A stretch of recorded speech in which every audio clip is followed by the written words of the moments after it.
दिव्यांशी की आवाज़ सुनकर उसके दिल में जो तड़प थी वो एक पल में ही शांत हो जाती है।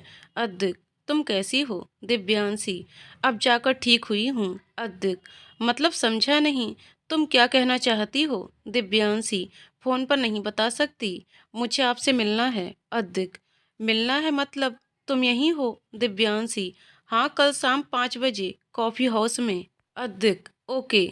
फिर थोड़ा बहुत बात करने के बाद दिव्यांशी फ़ोन रख देती है। अद्विक ये जानकर बहुत खुश होता है कि दिव्यांशी वापस आ गई है और उससे मिलना चाहती है। इधर दिव्यांशी को भी अच्छा लग रहा था। उसे इस बात की खुशी थी कि अब उनके दरमियान जो दूरी है वो मिट जाएगी। अब वो अद्विक को अपने से कभी दूर नहीं जाने देगी। नेक्स्ट डे, आज दिव्यांशी सुबह से ही बहुत खुश थी। उसके चेहरे की मुस्कान देखकर उसके पापा को बहुत अच्छा लगता है। उसके पापा दिव्यांशी से पूछते हैं, दिव्यांशी बेटा, क्या बात है, आज बहुत खुश लग रही हो? दिव्यांशी ये सुनकर चौंक जाती है और अपने पापा से कहती है, नहीं तो पापा। हर्षवर्धन जी, बेटा, मेरी आंखें इतनी कमजोर भी नहीं हुई हैं कि अपनी बेटी के चेहरे की चमक को ना पहचान सकें।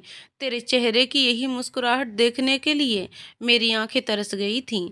आज मैं बहुत खुश हूँ, तुम्हें इतना खुश देखकर। ये सुनकर दिव्यांशी अपने पापा के गले लग जाती है और फिर उनसे कहती है, आई एम सॉरी पापा। हर्षवर्धन जी, आप सॉरी किस लिए बोल रही हैं? दिव्यांशी, पापा, आप इतने टाइम से मुझे लेकर परेशान थे ना, और आपको मेरे कारण ही हार्ट अटैक आया था। हर्षवर्धन, बेटा, आप ये क्या कह रही हैं? आप बिल्कुल भी बचे नहीं हो, वो काम का स्ट्रेस था। दिव्यांशी, नहीं पापा, आप झूठ बोल रहे हैं। अंकल ने साफ तौर पर मुझसे कहा था कि आपको अंदर ही अंदर कोई बात परेशान कर रही थी और वो बात कहीं ना कहीं मुझसे जुड़ी हुई थी। हर्षवर्धन जी, नहीं बेटा, ये सच नहीं है, आप ऐसा सोच भी कैसे सकती हैं? तभी नीलिमा जी आ जाती हैं और उन दोनों से कहती हैं, क्या बातें हो रही हैं बाप बेटी में, जरा हमें भी तो बताओ। हर्षवर्धन जी, ये हम दोनों की आपस की बात है, आपको क्यों बताएं? नीलिमा जी झूठ मूठ का गुस्सा होकर कहती हैं, ठीक है, मत बताइए, मैं भी नहीं पूछूंगी। फिर दिव्यांशी की ओर देखकर कहती हैं, सच में बेटा, आपके घर वापस आ जाने से इस घर की रौनक वापस आ गई है और आपके पापा के चेहरे की मुस्कुराहट भी। इन्होंने आपको अपने से दूर भेजने का फैसला तो कर लिया, पर एक पल भी ऐसा नहीं गया जब इन्होंने आपको याद ना किया हो। आपके जाने के बाद एक पल भी चैन से ना रह पाए। हर वक्त बस आपकी चिंता लगी रहती थी कि आप वहाँ कैसे रह रही हैं। दिव्यांशी, सॉरी मॉम, डैड, मेरी वजह से आप दोनों को इतनी तकलीफ होगी, बट आई एम प्रॉमिस, अब मैं आप दोनों को छोड़कर कहीं भी नहीं जाऊंगी। ये बात सुनकर हर्षवर्धन जी और नीलिमा जी बहुत खुश हो जाते हैं। इधर अद्विक भी आज सुबह से बहुत खुश था। उसे विश्वास ही नहीं हो रहा था कि दिव्यांशी इसी शहर में है और आज वह उससे मिलने वाला है। अद्विक खुद से कहता है, आज की सुबह भी कितनी प्यारी है। आज से पहले कभी भी ये सुबह इतनी खूबसूरत नहीं लगी। पर मैं उसे कहूँगा क्या? सबसे पहले तो अपनी गलती की माफ़ी मांगूंगा और जब वो मुझे माफ़ कर देगी तब उसे अपने दिल की बात कहूँगा। आज टाइम भी जल्दी पार नहीं हो रहा है। फिर वो जल्दी से तैयार होकर नीचे जाता है। अद्विक को इतने दिनों बाद खुश देखकर नीरज जी कहते हैं, क्या बात है अद्विक, आज आप बहुत खुश लग रहे हो। अद्विक, नहीं तो डैड, मैं तो रोज की तरह ही हूँ। नीरज जी, वाह बेटा, अपने बाप से ही झूठ बोलने लगे। ये मत भूलो कि मैं तुम्हारा बाप हूँ और तुम्हारे चेहरे को देखकर बता सकता हूँ कि तुम अपने बाप से सच बोल रहे हो या झूठ। अद्विक, डैड, ऐसी कोई बात नहीं है, पर आज कुछ याद आ गया। नीरज जी, वैसे इतने सालों बाद तुम्हें इस तरह मुस्कुराता देखकर अच्छा लगा। हमेशा ऐसे ही हंसते रहो। वैसे कोई बात है तो तुम मुझे बता सकते हो। तभी रियांश और रोशनी जी आ जाते हैं। अद्विक को मुस्कुराकर बात करते देखकर दोनों हैरान हो जाते हैं। रोशनी जी अद्विक को इस तरह देखकर बहुत खुश होती हैं। वहीं रियांश को कुछ चुभता है। वो खुद में सोचता है, ऐसा क्या हो गया कि ये अद्विक खुश लग रहा है। इन 2 सालों में तो मैंने कभी इन्हें हंसते हुए भी नहीं देखा है और आज डैड से बैठकर मुस्कुराकर बातें कर रहा है। कुछ तो गड़बड़ है। देखते देखते दिन खत्म होने को होता है। अद्विक बार बार घड़ी की ओर देखता है, पर ये क्या, अभी तक बस 3 ही बजे हैं। क्या बात है, आज तो टाइम भी नहीं बढ़ रहा है। लगता है ये भी आज इस ट्रैक पर है वैसे तो देखो कितनी जल्दी समय बीत जाता है, पर आज ऐसा लग रहा है जैसे ये भी मुंह फुलाकर बैठा है, बीतने का नाम ही नहीं ले रहा। जैसे ही 4 बजते हैं, अध्यक्ष अपने सारे काम छोड़कर दिव्यांशी से मिलने के लिए निकल जाता है। इधर दिव्यांशी भी जल्दी से तैयार होकर निकल जाती है। अध्यक्ष कॉफी हाउस पहुंचकर बाहर ही दिव्यांशी का वेट करने लगता है। थोड़ी देर बाद उसकी नज़र दिव्यांशी पर पड़ती है, जिसे देखकर उसके चेहरे पर मुस्कुराहट आ जाती है। वो बस दिव्यांशी को देख रहा था, जो उसकी ओर बढ़ती चली जा रही थी। तभी उसकी नज़र एक गाड़ी पर पड़ती है, जो दिव्यांशी के पीछे थी। उस गाड़ी को देखकर अद्विक दिव्यांशी को इशारा करता है कि वो अपने पीछे देखे, पर दूर होने की वजह से वो अद्विक का इशारा नहीं समझ पा रही थी। अद्विक बिना सोचे समझे दिव्यांशी की ओर दौड़ पड़ता है। वो दिव्यांशी तक पहुंच पाता उससे पहले ही वो गाड़ी दिव्यांशी को ठोकर मारकर भाग जाती है। अद्विक तुरंत दौड़कर दिव्यांशी के पास जाता है और उसे अपनी बाहों में उठाकर कहता है, मैं तुम्हें कुछ नहीं होने दूंगा। एक बार तुम मुझसे दूर जा चुकी हो, पर इस बार नहीं। फिर अद्विक दिव्यांशी को लेकर हॉस्पिटल के लिए निकल जाता है। अद्विक दिव्यांशी को लेकर हॉस्पिटल पहुंचता है। डॉक्टर दिव्यांशी को तुरंत ओटी में ले जाकर उसे ऑपरेट करने लगते हैं। इधर थोड़ी देर में दिव्यांशी के मॉम डैड भी पहुंच जाते हैं। वो दोनों अद्विक से पूछते हैं, ये सब कैसे हुआ। अद्विक गुस्सा बना खड़ा रहता है, वो कुछ भी बोल नहीं पाता। कुछ देर बाद डॉक्टर ओटी से निकलते हैं और हर्षवर्धन जी और नीलिमा जी से कहते हैं, मिस्टर रॉय, घबराने की कोई जरूरत नहीं है, आपकी बेटी आउट ऑफ डेंजर है। वैसे आप मिस्टर अद्विक को थैंक यू कहिए, जिनकी वजह से आज आपकी बेटी सही सलामत है। मिस्टर अद्विक के दिव्यांशी को सही समय पर हॉस्पिटल लाने की वजह से ज़्यादा ब्लड लॉस नहीं हुआ। ये सुनकर हर्षवर्धन जी, नीलिमा जी और अद्विक गहरी सांस लेते हैं और वो दोनों अद्विक को थैंक यू कहते हैं। हर्षवर्धन जी, क्या हम उससे मिल सकते हैं? डॉक्टर, अभी नहीं। जब तक दिव्यांशी को जनरल वार्ड में शिफ्ट नहीं करते, तब तक आप लोग उससे नहीं मिल सकते। हर्षवर्धन जी, दिव्यांशी को होश कब तक आएगा? डॉक्टर, 3 से 4 घंटे में दिव्यांशी को होश आ जाएगा। काफ़ी समय बीत जाने के बाद भी दिव्यांशी को होश नहीं आता है। ये देखकर दिव्यांशी के मॉम डैड और अद्विक परेशान हो जाते हैं। फिर हर्षवर्धन जी डॉक्टर के पास जाते हैं और पूछते हैं, डॉक्टर, अभी तक मेरी बेटी को होश क्यों नहीं आया है? आपने तो कहा था कि 3 से 4 घंटे में होश आ जाएगा। डॉक्टर, रिलैक्स मिस्टर रॉय, कभी कभी ऐसा होता है कि पेशेंट थोड़ी देर से रिस्पॉन्स करते हैं। आई थिंक दिव्यांशी के साथ भी यही हो रहा है। हमें थोड़ी देर और वेट करना चाहिए। हर्षवर्धन, ठीक है। फिर सभी लोग दिव्यांशी के होश में आने का इंतजार करने लगते हैं, पर अभी भी दिव्यांशी को होश नहीं आता है। दिव्यांशी के होश न आने पर सभी लोग परेशान हो जाते हैं। अध्यक्ष भी बहुत परेशान हो जाता है। वो इस सब के लिए खुद को दोषी मानता है। उसे लगता है कि आज दिव्यांशी उसके कारण ही हॉस्पिटल में है। जब भी मैं उसके आसपास रहता हूँ, उसे बस तकलीफ ही मिलती है। मेरे कारण पहले वह सब कुछ छोड़कर लंदन चली गई थी और आज मेरे कारण ही वह इस हॉस्पिटल में एडमिट है। ये सोचकर वो खुद को कोसता है। इतनी देर से दिव्यांशी के होश में न आने पर अद्विक अपना सब्र खो देता है और सीधे जाकर डॉक्टर से पूछता है, डॉक्टर, ये सब क्या है? अभी तक दिव्यांशी को होश क्यों नहीं आया है? अद्विक को गुस्से में देखकर डॉक्टर भी डर जाता है। Doctor, mister Advik, calm down. मैं समझ सकता हूँ आपकी परेशानी, पर आपसे ज़्यादा परेशान मैं हूँ ये सोचकर कि उन्हें अभी तक होश क्यों नहीं आया है, क्योंकि जनरली पेशेंट को इतने टाइम तक होश आ जाता है। दिव्यांशी की बॉडी सब कुछ रिकवर कर रही है, पर पता नहीं क्यों उन्हें होश नहीं आ रहा है। होश नहीं आ रहा है का क्या मतलब है?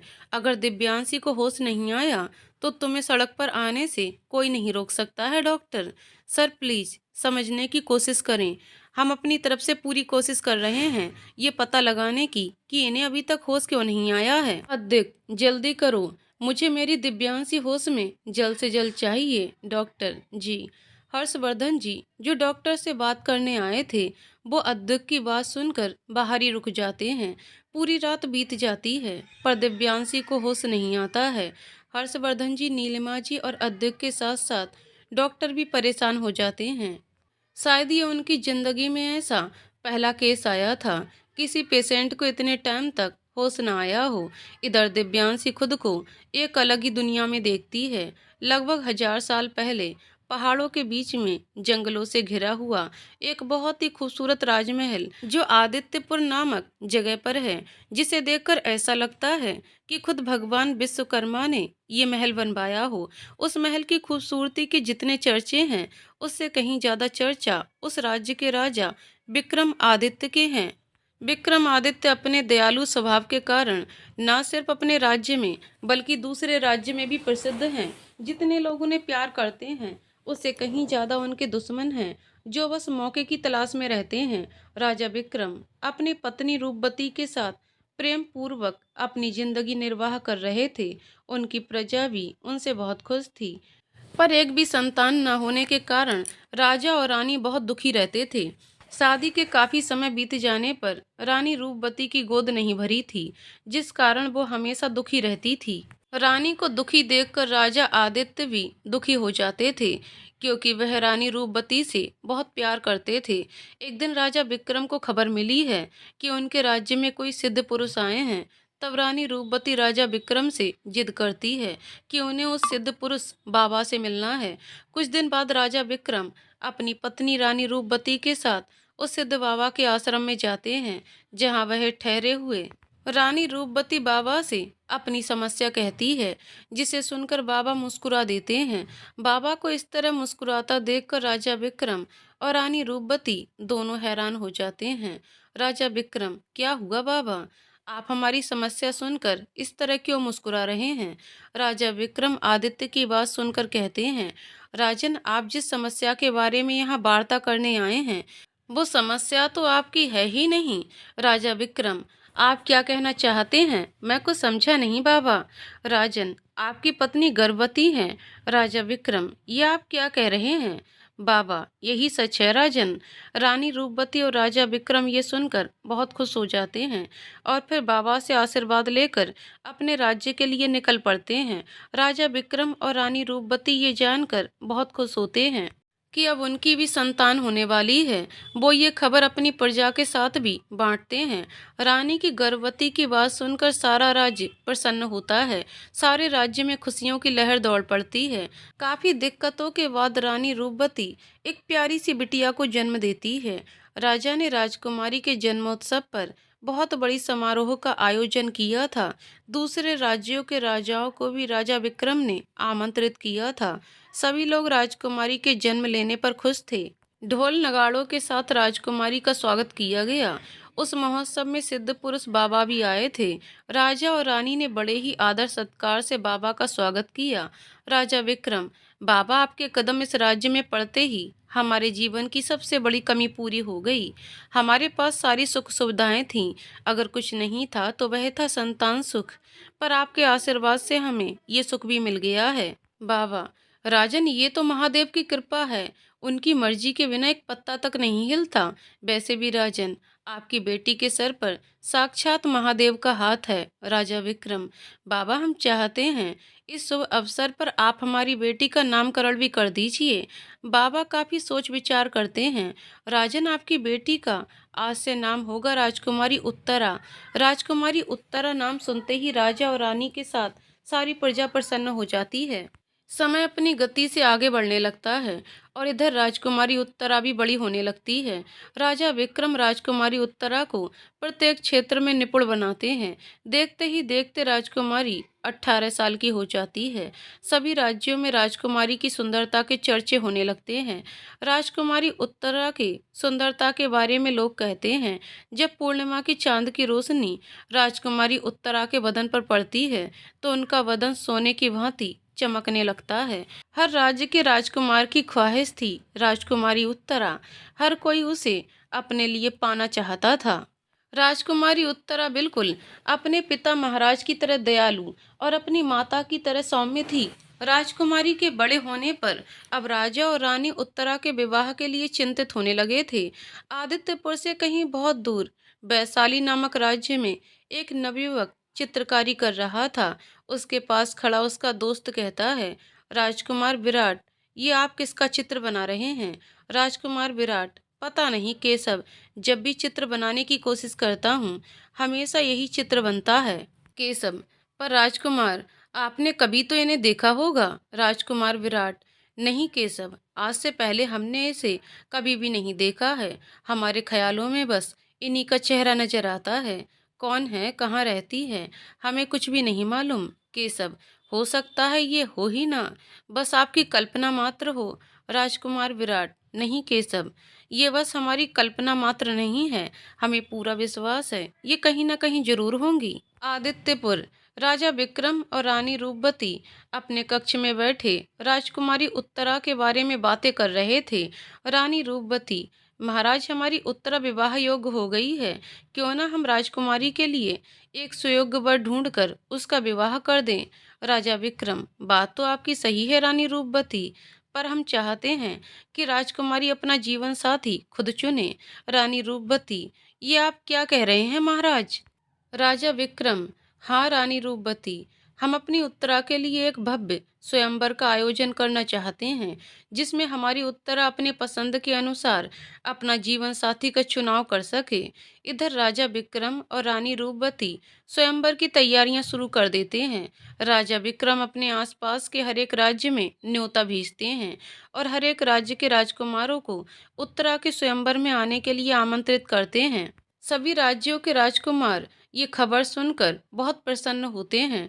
जिस राजकुमारी को पाने का वो सब सपना देखते हैं, आखिरकार वो समय नजदीक आ ही गया जब राजकुमारी किसी को अपने लिए वरण करेगी। वैशाली राज्य। वैशाली के राजा मानसिंह के पास राजकुमारी उत्तरा के स्वयंवर का निमंत्रण आता है। राजा मानसिंह अपने पुत्र विराट को सूचना देते हैं, उन्हें भी आदित्यपुर जाना चाहिए और राजकुमारी उत्तरा के स्वयंवर में भाग लेना चाहिए। राजकुमार विराट अपने दोस्त केशव को लेकर आदित्यपुर के लिए निकल पड़ते हैं। आदित्यपुर। राजकुमारी उत्तरा अपने कक्ष में बैठी हुई कुछ सोच रही थी, तभी उसकी बाल सखा शिखा आकर कहती है, राजकुमारी उत्तरा, आप क्या सोच रही हैं। राजकुमारी उत्तरा, कुछ भी तो नहीं। शिखा, आपने कुछ सुना राजकुमारी उत्तरा। राजकुमारी उत्तरा, क्या। शिखा, महाराज ने स्वयंवर को जटिल बना दिया है। राजकुमारी उत्तरा, तुम क्या कहना चाहती हो, हमें समझ नहीं आया। शिखा, महाराज ने कहा है जो भी राजकुमार पीछे पहाड़ पर जाकर शिवलिंग की पूजा कराएगा, वही राजकुमारी उत्तरा को अपनी अर्धांगिनी के रूप में प्राप्त करेगा। राजकुमारी उत्तरा ये सुनकर एक पल के लिए चौंक जाती है और शिखा से कहती है, मैंने तो सुना है कि उस पहाड़ पर जाने के लिए बहुत कठिनाइयों का सामना करना पड़ता है। जो उन सभी बाधाओं को पार कर लेता है, उसी को शिवलिंग के दर्शन होते हैं। शिखा, हाँ राजकुमारी, आपकी बात बिल्कुल सही है और महाराज ने ये बिल्कुल सही किया। राजकुमारी के स्वयंवर में सभी राज्य के राजकुमार पहुंचते हैं। सभी राजकुमारों के रहने का इंतजाम महल के बाहर कर दिया गया था। राजा विक्रम सभी राजकुमारों को अपने दरबार में बुलाकर स्वयंवर में होने वाले प्रतियोगिता के बारे में बताते हैं, जिसे सुनकर बहुत सारे राजकुमार खुश होते हैं तो बहुत सारे राजकुमार नाराज, क्योंकि सभी लोगों को पता था कि उस पहाड़ पर चढ़ना अपनी मौत को दावत देने के बराबर है। राजा विक्रम, जैसा कि आप सभी को पता चल गया है कि स्वयंवर के लिए आपको किन किन कठिनाइयों का सामना करना पड़ेगा, जो भी उस पहाड़ पर जाकर उस शिवलिंग की पूजा अर्चना कराएगा, उसी के साथ राजकुमारी उत्तरा का विवाह होगा। अभी स्वयंवर आरंभ होने में समय है, इसलिए आप सबसे अनुरोध है कि तब तक आप हमारे आतिथ्य का आनंद लें। ये सब सुनकर केशव राजकुमार विराट के पास जाकर कहता है, राजकुमार विराट, प्रतियोगिता तो बहुत कठिन है। आपने भी सुना ही होगा कि उस पहाड़ तक जाने के लिए कितनी कठिनाइयों का सामना करना पड़ता है और बहुत कम ही लोग आज तक उस पहाड़ पर चढ़कर उस शिवलिंग के दर्शन कर पाए हैं। राजकुमार विराट, तुम सही कह रहे हो केशव, महाराज ने स्वयंवर के लिए बहुत ही कठिन प्रतियोगिता का आयोजन किया है। केशव, राजकुमार विराट, मैंने तो बहुत से राजकुमारों को आपस में बात करते हुए सुना कि वह लोग इस प्रतियोगिता में भाग नहीं लेंगे और स्वयंवर को बीच में ही छोड़कर चले जाएंगे। राजकुमार विराट, ये तुम क्या कह रहे हो केशव, क्षत्रिय होकर इस तरह स्वयंवर छोड़कर जाना सही है क्या। केशव, ये उन राजकुमारों की मानसिकता है राजकुमार विराट, इसमें हम कुछ भी नहीं कर सकते हैं। राजकुमार विराट, ये तुमने सही कहा। ये उन राजकुमारों की सोच है। वैसे भी छोड़ो, हमें राजकुमारों का क्या करना है। चलो एक काम करते हैं, हम और तुम कहीं घूम कर आते हैं। वैसे भी एक जगह पर हमारा मन नहीं लगता है। केशव, हाँ राजकुमार विराट, मैंने यहाँ की दासियों को बात करते सुना था कि यहाँ से 200 गज की दूरी पर एक सरोवर है जो बहुत ही सुंदर और मनमोहक है। क्यों ना आज हम उसी सरोवर पर घूमने चलें। विराट, ठीक है, चलो चलते हैं। फिर राजकुमार विराट केशव के साथ उस सरोवर की ओर निकल जाते हैं। जब वह लोग उस सरोवर की ओर पहुंचने वाले होते हैं, तभी उन्हें किसी के हंसने की आवाज आती है। केशव, राजकुमार विराट, लगता है उस सरोवर के पास कोई है। राजकुमार विराट, हाँ केशव, किसी के हंसने की आवाज तो आ रही है, वो भी इस समय। चलो चलकर देखते हैं कौन है। फिर वो दोनों उस सरोवर के पास पहुंचकर देखते हैं कि वहां पर दो लड़कियां आपस में बात कर रही हैं। केशव ये जानने के लिए आगे बढ़ता है कि इस समय ये लड़कियां यहाँ क्या कर रही हैं। तभी उसका पैर झाड़ियों से टकराता है, जिस कारण वहां पर आवाज होती है। आवाज सुनकर दोनों लड़कियां सचेत हो जाती हैं और आंखों ही आंखों में कुछ बातें करती हैं। केशव थोड़ा सा आगे बढ़कर देखता है तो दोनों लड़कियां वहां से गायब हैं। फिर केशव राजकुमार को आवाज देकर कहता है, राजकुमार विराट, दोनों लड़कियां यहाँ नहीं हैं, लगता है चली गईं। फिर राजकुमार विराट भी केशव के पास आकर खड़ा हो जाता है और केशव से कहता है, यार ये दोनों लड़कियां कहाँ चली गईं, वो भी इतनी जल्दी। केशव, पता नहीं, वो दोनों आपस में बातें ही कर रहे थे, तभी उन पर हमला होता है। अचानक से हुए हमले से दोनों अपने आप को संभाल नहीं पाते और जमीन पर गिर जाते हैं। फिर वह राजकुमार पर तलवार तान कर कहती हैं, तुम कौन हो और इतनी रात को यहाँ पर क्या करने आए हो। राजकुमार विराट, मैं भी आपसे यही सवाल पूछ सकता हूँ, आप कौन हैं और इतनी रात को यहाँ पर क्या कर रही हैं। वो लड़की राजकुमार विराट की बात सुनकर कहती है, पहले मैंने सवाल तुमसे पूछा है, तलवार की नोक पर हो, फिर भी मुझसे सवाल कर रहे हो। तुम्हारी हिम्मत की दाद देनी पड़ेगी। राजकुमार विराट, क्षत्रिय हूँ, तलवार से डर जाऊंगा तो युद्ध कैसे कर पाऊंगा। फिर वो कहती हैं, सीधे सीधे बताओ तुम कौन हो, नहीं तो तुम्हारा सर तुम्हारे शरीर से अलग होगा। राजकुमार विराट, कहा तो एक क्षत्रिय हूँ। वो लड़की गुस्से में तलवार चला देती है। तलवार राजकुमार विराट के छूती इससे पहले ही विराट तलवार को रोक लेता है और वो उस लड़की को अपनी ओर खींच लेता है, जिसके कारण वो लड़की राजकुमार के ऊपर गिर जाती है। वो लड़की अपने आप को बहुत छुड़ाने की कोशिश करती है, पर विराट की मजबूत जकड़ से खुद को छुड़ा नहीं पाती है।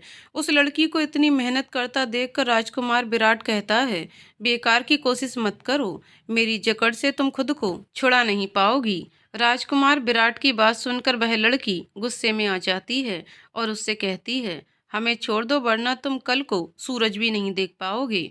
दोनों के खींचातानी की वजह से उस लड़की के चेहरे से दुपट्टा हट जाता है। राजकुमार उस चेहरे को देखकर आश्चर्यचकित हो जाता है और उस पर से अपनी पकड़ भी ढीली कर देता है। वह लड़की इस बात का फायदा उठाते हुए झट से खड़ी हो जाती है और राजकुमार विराट पर वार कर देती है, जिस वजह से राजकुमार विराट के हाथ में चोट लग जाती है। फिर वो लड़की राजकुमार से कहती है, यही तुम्हारी सजा है, इन्हीं हाथों से तुमने हमें जकड़ रखा था ना। हमारा बस चलता तो हम तुम्हारा सर धड़ से अलग कर देते, पर आज के लिए इतना ही काफ़ी है। हमारे सामने कभी आने की कोशिश भी मत करना, वरना तुम्हारा अंजाम बहुत बुरा होगा। और ये कहकर वह लड़की अपने दोस्त के साथ वहां से चली जाती है। उन दोनों को जाता देखकर केशव राजकुमार विराट के पास आता है और उनसे कहता है, राजकुमार विराट, आपको कहीं लगी तो नहीं। राजकुमार विराट केशव के किसी बातों का उत्तर नहीं देते हैं, बस वह उस तरफ देख रहे थे जिस तरफ से वह लड़की गई थी। दोबारा फिर से केशव राजकुमार विराट से कहते हैं, क्या हुआ राजकुमार, आप ठीक तो हैं ना। राजकुमार विराट, नहीं अब कुछ भी ठीक नहीं है। तुमने उस लड़की को देखा। केशव, नहीं राजकुमार विराट। पर आप ये क्यों पूछ रहे हैं। राजकुमार विराट, अभी चलते हैं हम, बाद में इस बारे में बात करेंगे। फिर राजकुमार विराट और केशव भी वहां से निकल जाते हैं। राजकुमार विराट और केशव महल लौट आते हैं। राजकुमार विराट की आंखों से नींद गायब थी। वो बस उस लड़की के बारे में सोच रहे थे, क्या वह सच में मेरी तस्वीर वाली लड़की थी, पर यह कैसे हो सकता है। वो एकदम हूबहू वैसी ही दिख रही थी। क्या वह सच में थी? ये बस मेरी कोरी कल्पना थी। राजकुमार विराट को सोया हुआ ना देखकर केशव कहता है, क्या हुआ राजकुमार? अभी तक आप सोए नहीं हैं? राजकुमार विराट, हाँ केशव, नींद नहीं आ रही है। केशव, ऐसा क्या हो गया राजकुमार विराट, जो आपकी आंखों से नींद गायब हो गई? राजकुमार विराट, याद है केशव, जब मैं कभी भी चित्र बनाता था तो हमेशा एक लड़की की ही चित्र बनती थी, जिसे देखकर तुम हमेशा यही कहा करते थे कि ये मेरी बस कल्पना है। पर आज मैंने उस कल्पना को हकीकत बनते देखा है। केशव, ये आप क्या कह रहे हैं राजकुमार? मैं समझा नहीं। राजकुमार विराट, केशव, जिस लड़की ने आज मुझ पर हमला किया था, वह लड़की कोई और नहीं बल्कि वही थी जिसकी चित्र मैं हमेशा बनाया करता था। केशव, ये कैसे हो सकता है राजकुमार विराट? वह तो बस आपकी कल्पना मात्र के द्वारा बनाई गई चित्र थी।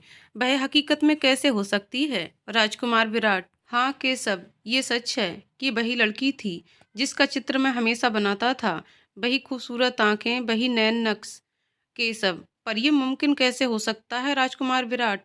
राजकुमार विराट, पता नहीं केशव, पर मैंने जो अपनी आंखों से देखा उसे झुठला भी तो नहीं सकता। केशव, राजकुमार विराट, तब तो हमें इस सत्य का पता लगाना ही चाहिए। क्या वह लड़की सच में है या आपको कोई भ्रम हुआ है? राजकुमार विराट, सत्य कह रहे हो केशव, हमें इस बारे में पता लगाना ही होगा कि वह सच में है या बस हमारी कल्पनाओं में है। अगली सुबह राजकुमार विराट की नींद बहुत ही मधुर आवाज सुनकर खुलती है। उस आवाज में एक नशा सा था। राजकुमार विराट वो आवाज सुनकर उस दिशा की ओर बढ़ने लगते हैं जिस तरफ से वह आवाज आ रही थी। वो महल के उस कोने पर पहुंच जाते हैं जहां से इतनी मधुर आवाज आ रही थी। राजकुमार विराट अंदर जाने वाले थे, तभी एक दासी उन्हें रोकते हुए कहती है, राजकुमार, आप अंदर नहीं जा सकते हैं। राजकुमार विराट, पर क्यों? दासी, क्योंकि अभी राजकुमारी पूजा में लीन हैं और किसी को भी उनकी पूजा गृह में जाने की मनाही है, सिवाय महाराज और महारानी के। राजकुमार ये बात सुनकर उदास हो जाता है और वापस लौट आता है। जब केशव की नींद खुलती है तो अपने पास राजकुमार को न देखकर सोचता है, ये राजकुमार विराट कहाँ चले गए? केशव उन्हें ढूंढने के लिए निकल ही रहा था। तभी राजकुमार विराट उसे अपनी ओर आता हुआ देखते हैं। वो दौड़कर राजकुमार के पास आता है। राजकुमार विराट, आप कहाँ गए थे? राजकुमार विराट केशव की बातों का उत्तर ना देते हुए जाकर सीधे बिस्तर पर लेट जाते हैं। राजकुमार विराट को इस तरह करता देखकर केशव चिंतित हो जाते हैं और फिर राजकुमार विराट के पास जाकर कहते हैं, क्या हुआ राजकुमार विराट, आप इस तरह का बर्ताव क्यों कर रहे हैं? राजकुमार विराट, अभी मैंने एक बहुत ही सुंदर मधुर संगीत सुना। उसकी आवाज़ इतनी मदहोश करने वाली थी कि उसे सुनने के बाद कुछ भी सुनने का मन नहीं कर रहा है। केशव, पर आपने इतनी मधुर आवाज़ कहाँ सुनी? राजकुमार विराट, राजकुमार विराट, ये मधुर संगीत मैंने महल के अंतिम छोर पर सुना। पता है केशव, जिंदगी में आज पहली बार इतना मधुर आवाज़ सुना जिसे सुनकर मैं अपना सब कुछ खो बैठा था। उसकी आवाज़ ने सीधे मेरे दिल में दस्तक दी है। केशव, पर राजकुमार, इतना मधुर संगीत गा कौन रहा था जिसके कारण आप अपना सुध-बुध खो बैठे? राजकुमार विराट, राजकुमारी उत्तरा। केशव, क्या? राजकुमार, हाँ केशव, वैसे भी हमने उनके बारे में सुन रखा है कि वो प्रत्येक क्षेत्र में निपुण हैं, इसीलिए तो महाराज ने इतना कठिन प्रतियोगिता रखी है। सारी दिनचर्या समाप्त होते ही शाम को राजकुमार विराट और केशव फिर से उसी सरोवर के पास जाते हैं, पर आज उन्हें वो दोनों लड़कियां नहीं मिलती हैं। केशव, लगता है राजकुमार विराट, वो दोनों लड़कियां आज नहीं आई हैं। राजकुमार विराट, हाँ केशव, फिर ये कैसे पता चलेगा कि मैंने जो कल देखा था वो सच है या नहीं? केशव, हम लोग थोड़ी देर और इंतजार करते हैं, शायद आ जाए। राजकुमार विराट, शायद तुम सही कह रहे हो, हमें कुछ देर और प्रतीक्षा कर लेनी चाहिए। वो दोनों काफी देर तक इंतजार करते हैं पर वो दोनों लड़कियां नहीं आती हैं। फिर केशव राजकुमार से कहता है, लगता है अब वो दोनों लड़कियां नहीं आएंगी, अब हमें भी वापस जाना चाहिए। राजकुमार विराट, नहीं केशव, मैं और कुछ देर रुकना चाहता हूँ। फिर वो अपनी जेब से बांसुरी निकालकर बजाने लगता है, जिसकी मधुर आवाज़ आसपास के सारे वातावरण को खुशनुमा बना देती है। थोड़ी सी दूर पर खड़ी वो दोनों लड़कियां भी आवाज़ सुनकर खिंची चली आती हैं। वो दोनों उस युवक को मंत्रमुग्ध होकर बांसुरी बजाते हुए देखने लगती हैं। जब राजकुमार विराट अपनी बांसुरी बजाना बंद करके अपनी आंखें खोलते हैं, तो सामने उसी लड़की को अपने पास देखकर हैरान हो जाते हैं। उस लड़की की भी नज़र उस राजकुमार विराट से मिलती है, तो वो भी एकटक राजकुमार को ही देखे जा रही थी। राजकुमार को अपनी तरफ इस तरह घूरता देखकर वह लड़की उससे कहती है, तुम फिर से आज यहाँ क्या कर रहे हो? राजकुमार, जो आप कर रही हैं। लड़की, तुम हमेशा हमारी बातों का उल्टा जवाब क्यों देते हो? राजकुमार, आप प्रश्न ही ऐसे पूछती हैं। लड़की, सीधे सीधे बताओ तुम कौन हो, और आज से पहले तो तुमको यहाँ कभी नहीं देखा। राजकुमार, जी मैं वैशाली नगर का राजकुमार विराट हूँ, और यहाँ पर राजकुमारी उत्तरा के स्वयंवर में आया हूँ। अब आप भी बता दीजिए कि आप कौन हैं। लड़की, जी मैं लता हूँ, राजकुमारी के यहाँ पर काम करती हूँ। और ये कहकर वहाँ से चली जाती है। दोनों लड़कियों के चले जाने के बाद केशव दौड़कर राजकुमार विराट के पास आता है और फिर उनसे कहता है, राजकुमार विराट, ये तो वैसी ही दिखती है जैसा आपने अपने चित्र में बनाया है। राजकुमार, हाँ केशव, इसका मतलब ये है कि ये सच में है, मेरी कोई कोरी कल्पना नहीं है। केशव, पर ये कैसे हो सकता है? आपने जिसको आज से पहले कभी भी ना देखा हो, उसकी हूबहू चित्र आप कैसे बना सकते हैं? पहले तो मुझे लगता था वो आपकी कल्पना है, पर आज जो देखा उस पर विश्वास करना नामुमकिन है। राजकुमार, हाँ केशव, ये बात हमारी भी समझ नहीं आ रही, ये कैसे हो सकता है? हम इनसे बिना मिले कैसे इनका चित्र हूबहू बना सकते हैं? केशव, पता नहीं राजकुमार, ये आपके साथ क्या हो रहा है? राजकुमार, चलो केशव, अभी यहाँ से चलते हैं, महल पहुंचकर इस बारे में बात करेंगे। अगली सुबह फिर राजकुमार विराट की नींद राजकुमारी उत्तरा के संगीत से खुलती है। राजकुमारी उत्तरा की मधुर आवाज़ सुनकर आज फिर राजकुमार विराट खुद को संभाल नहीं पाते और उस आवाज़ की ओर खिंचे चले जाते हैं। और फिर विराट उदास होकर अपने कक्ष में लौट आते हैं। राजकुमार विराट को उदास देखकर केशव पूछते हैं, आज आप फिर राजकुमारी को बिना देखे वापस लौट आए? राजकुमार, हाँ केशव।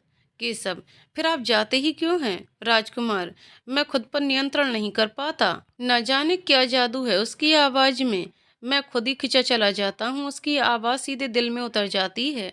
केशव राजकुमार की बात सुनकर मुस्कुरा देता है। फिर से राजकुमार विराट और केशव उसी सरोवर के पास जाते हैं। उन दोनों को आज भी वहां पर लता और उसकी सहेली बैठी हुई मिलती है।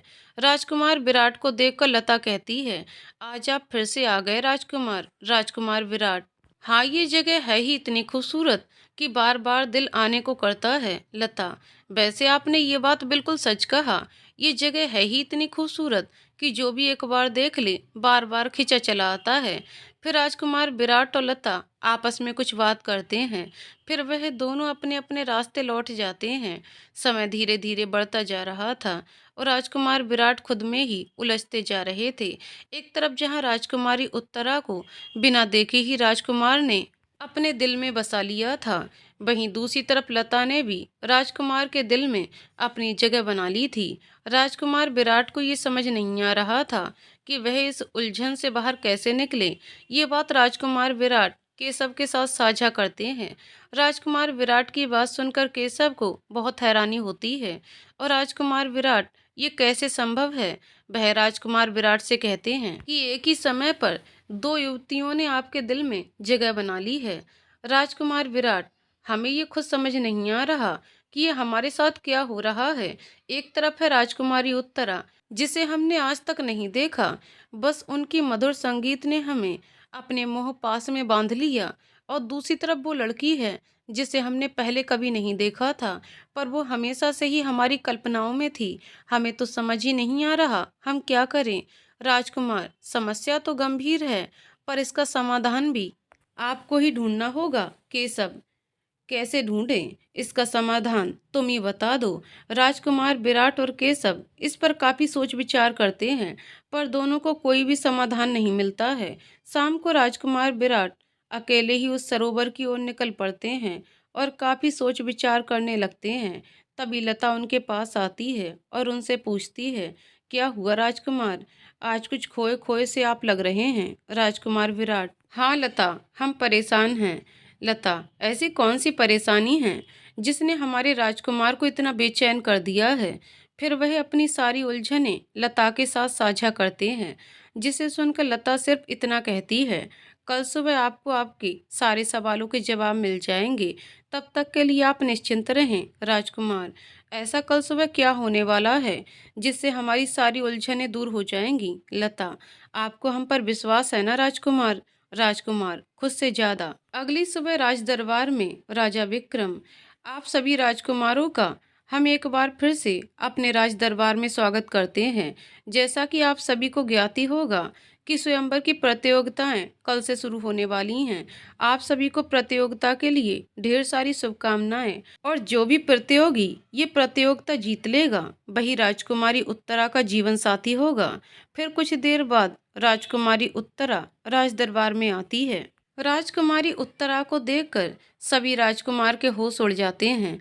वहीं राजकुमार विराट और केशव भी राजकुमारी उत्तरा को देखकर हैरान हो जाते हैं। फिर कुछ देर बाद सभी राजकुमार अपने कक्ष में लौट जाते हैं। राजकुमारी उत्तरा को देखने के बाद कोई भी राजकुमार अपने होश में नहीं था। बस सबके ख्यालों में राजकुमारी उत्तरा ही थी। इधर राजकुमार विराट का भी यही हाल था। केशव राजकुमार विराट से कहता है, अब आप क्या सोच रहे हैं राजकुमार? राजकुमार कुछ कहते उससे पहले एक दासी आकर कहती है, राजकुमार विराट, आपको राजकुमारी ने आज शाम को सरोवर तट के पास बुलाया है। राजकुमार विराट शाम होते ही सरोवर तट पर पहुंच जाते हैं, जहां पहले से ही राजकुमारी उत्तरा उनका इंतजार कर रही थी। राजकुमार के पैरों की आहट पाते ही राजकुमारी कहती है, आप आ गए राजकुमार? हाँ राजकुमारी, हम उम्मीद करते हैं अब आपको अपने सारे सवालों के जवाब मिल गए होंगे। राजकुमारी, जी राजकुमारी। राजकुमार, पर हम आपसे कुछ जानना चाहते हैं। राजकुमारी, क्या जानना चाहते हैं आप हमसे? राजकुमार, यही कि आप हमसे लता बनकर क्यों मिलने आती थीं? राजकुमारी, बस यही जानना चाहते हैं आप? राजकुमार, जी राजकुमारी। राजकुमारी, आप तो ये जानते होंगे राजकुमार कि हम लोगों की जिंदगी आम लोगों की जैसी नहीं होती है। हम पर हजारों पाबंदियां होती हैं। इसलिए हम सबसे छुपकर इस सरोवर तट पर अपने मन को बहलाने के लिए आते हैं। और आपको एक बात बताएं, इस तट के बारे में राज्य के बहुत ही कम लोगों को ही पता है। इसलिए हम बेफिक्र होकर यहाँ पर आ सकते हैं। राजकुमार, पर आप तो हमारे साथ इतने दिनों से थीं, हमें तो सच बता सकती थीं कि आप ही राजकुमारी उत्तरा हैं। राजकुमारी, हमें क्षमा कीजिए राजकुमार, पर हम चाह कर भी नहीं आपको बता सकते थे कि हम ही राजकुमारी उत्तरा हैं। राजकुमारी उत्तरा और राजकुमार विराट दोनों आपस में अपने गिले शिकवे दूर कर रहे थे। वहीं दूर खड़ा कोई और भी था जो राजकुमारी को बड़े गौर से देख रहा था। अगली सुबह सभी राजकुमार तैयार होकर उस पर्वत की ओर निकल पड़ते हैं। सभी के मन में सिर्फ राजकुमारी उत्तरा का चेहरा घूम रहा था। अब हर कोई किसी भी हाल में ये प्रतियोगिता जीतकर राजकुमारी उत्तरा को अपना बनाना चाहता था। जैसे जैसे सभी राजकुमार आगे बढ़ रहे थे, वैसे वैसे सभी की मुश्किलें बढ़ती जा रही थीं। उन्हें बहुत सारी कठिनाइयों और बाधाओं का सामना करना पड़ रहा था। बहुत से राजकुमार कठिनाइयों से घबराकर वापस लौट आए और बहुत से राजकुमार भूख प्यास बर्दाश्त न करने के कारण वापस आ गए। बस राजकुमार विराट और राजकुमार कर्ण ही आगे बढ़ रहे थे। राजकुमार कर्ण ने राजकुमार विराट के सफर को मुश्किल बनाने में भी कोई कसर नहीं छोड़ी थी। पर राजकुमार विराट सारी मुश्किलों का सामना करते हुए आगे बढ़ रहे थे। राजकुमार विराट को इस तरह आगे बढ़ता देखकर राजकुमार कर्ण को बिल्कुल भी अच्छा नहीं लग रहा था। आखिरकार सभी बाधाओं को पार करते हुए राजकुमार विराट और राजकुमार कर्ण उस पर्वत तक पहुंच जाते हैं, जहां पर पहले से ही महाराज उनके मंत्रीगण उनका इंतजार कर रहे थे। एक साथ दो राजकुमारों को वहां पहुंचता देखकर सभी लोग आश्चर्यचकित हो जाते हैं। उन्हें तो लगा था कि शायद ही मुश्किल से कोई एक ही यहाँ तक पहुँच पाए, पर यहाँ तो दो राजकुमार एक साथ पहुँच गए थे। महाराज उन दोनों को देखकर चिंतित हो जाते हैं और अपने मंत्रियों से सलाह करते हैं कि अब क्या किया जाए। मंत्री, महाराज अब तो एक ही उपाय है। राजा विक्रम, क्या उपाय है मंत्री? मंत्री, महाराज, जिसके हाथों के स्पर्श से वह शिवलिंग जमीन से बाहर निकल आएगा, वही राजकुमार राजकुमारी उत्तरा के लिए उपयुक्त वर होगा। राजा विक्रम, आप सही कह रहे हैं मंत्री जी। अब हमें उन दोनों को ये चुनौती देनी होगी। देखते हैं किसके स्पर्श मात्र से ही शिवलिंग जमीन फाड़कर ऊपर आती है। राजा विक्रम दोनों राजकुमारों के पास जाते हैं और उन्हें बताते हैं कि उन्हें आगे क्या करना है। ये सुनकर दोनों राजकुमार बहुत खुश हो जाते हैं, पर राजकुमार कर्ण बहुत ही घमंड के साथ कहते हैं, देखिएगा महाराज, ये शिवलिंग मेरे छूते ही जमीन के अंदर से ऊपर आ जाएगा, क्योंकि राजकुमारी उत्तरा के लिए मैं ही सबसे उपयुक्त वर हूँ। राजा विक्रम और राजकुमार विराट राजकुमार कर्ण की बात सुनकर गुस्से में आ जाते हैं, पर माहौल खराब ना हो इस कारण वह दोनों वहां पर कुछ नहीं कहते हैं। राजकुमार विक्रम, जाइए राजकुमार कर्ण, सबसे पहले आप ही उस पवित्र भूमि को छूकर देखिए। राजकुमार कर्ण, जी महाराज। पर यह शिवलिंग राजकुमार कर्ण के छूने से जमीन के अंदर से बाहर नहीं आती है। ये देखकर राजकुमार कर्ण हैरान हो जाते हैं और वह फिर महाराज से कहते हैं, महाराज मैं एक बार और कोशिश करना चाहता हूँ। राजा विक्रम, नहीं राजकुमार कर्ण, आप अपना मौका गवा चुके हैं और अब आपको दोबारा मौका नहीं मिल सकता है। राजकुमार कर्ण, पर ऐसे कैसे मुझे दोबारा मौका नहीं मिल सकता है? राजा विक्रम, आप नियम का उल्लंघन नहीं कर सकते हैं राजकुमार कर्ण। जब आपको मौका दिया गया था तब आपके छूने से शिवलिंग बाहर नहीं आया था। इसका मतलब ये हुआ कि आप इस प्रतियोगिता से बाहर हो चुके हैं। अब आप अपने स्थान पर चले जाइए। अब राजकुमार विराट जाकर कोशिश करेंगे। राजकुमार विक्रम फिर राजकुमार विराट को उस पवित्र भूमि को छूने के लिए कहते हैं। राजकुमार विराट के छूने मात्र से ही वह शिवलिंग जमीन के अंदर से बाहर निकल आती है, जिसे देखकर सभी आश्चर्यचकित हो जाते हैं और सभी मंत्रीगण आपस में कहते हैं, ये तो अद्भुत है, चमत्कार हो गया। आज से पहले कभी भी ऐसा नहीं हुआ था, किसी के छूने मात्र से ही ये शिवलिंग जमीन से बाहर आ जाए। सच में राजकुमार विराट, आप बहुत ही सौभाग्यशाली हैं, जो शिवजी ने आपको एक ही बार में अपना लिया और आप ही राजकुमारी उत्तरा के लिए उपयुक्त वर हैं। राजा विक्रम भी ये देखकर आश्चर्यचकित हो जाते हैं और राजकुमार विराट से कहते हैं, अद्भुत राजकुमार विराट, आपने कर दिखाया। फिर अपने एक सैनिक से कहते हैं, आप महल जाकर वहां पर सबको सूचित कर दीजिए कि राजकुमार विराट ये प्रतियोगिता जीत गए हैं और हमारे वहां पहुंचते ही शादी की तैयारियां शुरू की जाएंगी। वह सैनिक राजा विक्रम का आदेश पाकर महल के लिए निकल पड़ता है। इधर राजा विक्रम और सभी मंत्रीगण शिवलिंग के दर्शन कर पूजा अर्चना करते हैं। वह सैनिक महल में पहुंचकर महारानी और राजकुमारी उत्तरा को बताता है कि प्रतियोगिता राजकुमार विराट ने जीत ली है और महाराज के वहां से लौटते ही शादी की तैयारियां शुरू की जाएंगी। ये खबर सुनकर उत्तरा बहुत ही खुश हो जाती है और अपने इष्ट देव को धन्यवाद देती है।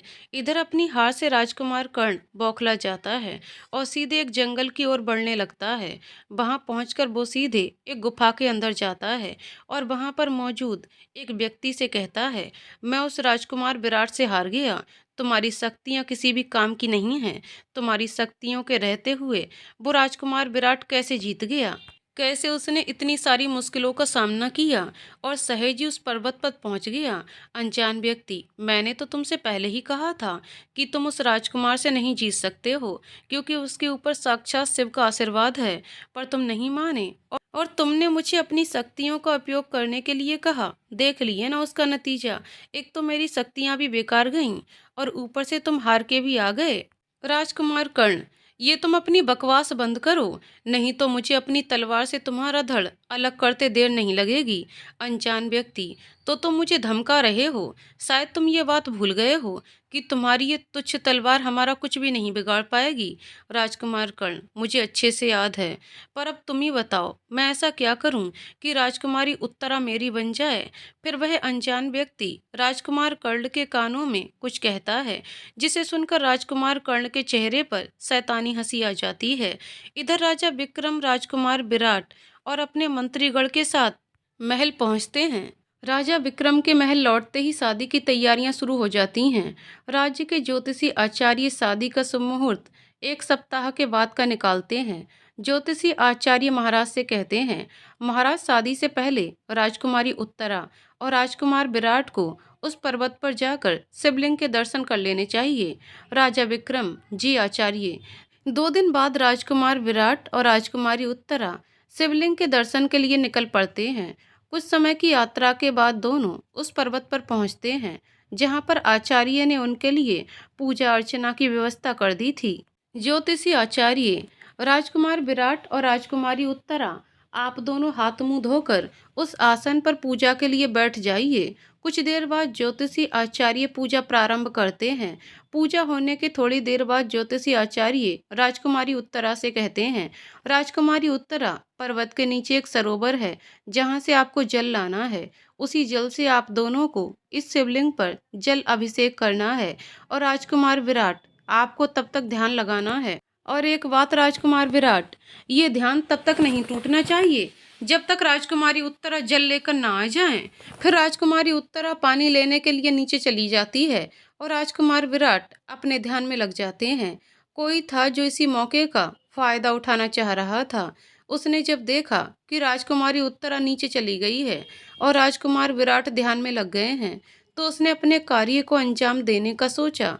इधर राजकुमार विराट अपने पूजा में लीन हो गए और उधर राजकुमारी उत्तरा उस सरोवर पर पहुंचकर अपने घड़े में पानी भरने लगी। इस मौके का फायदा उठाकर राजकुमार कर्ण राजकुमार विराट पर हमला कर देता है। राजकुमार कर्ण की तलवार राजकुमार विराट को छू पाती उससे पहले ही राजकुमारी उत्तरा उस वार को अपने ऊपर ले लेती है। राजकुमार कर्ण ये देखकर हैरान हो जाता है और राजकुमारी उत्तरा से कहता है, राजकुमारी उत्तरा, ये आपने क्या किया? राजकुमार कराहते हुए कहती है, हमने वही किया जो एक पत्नी को करना चाहिए था। राजकुमार कर्ण, आपने ये बहुत गलत कार्य किया।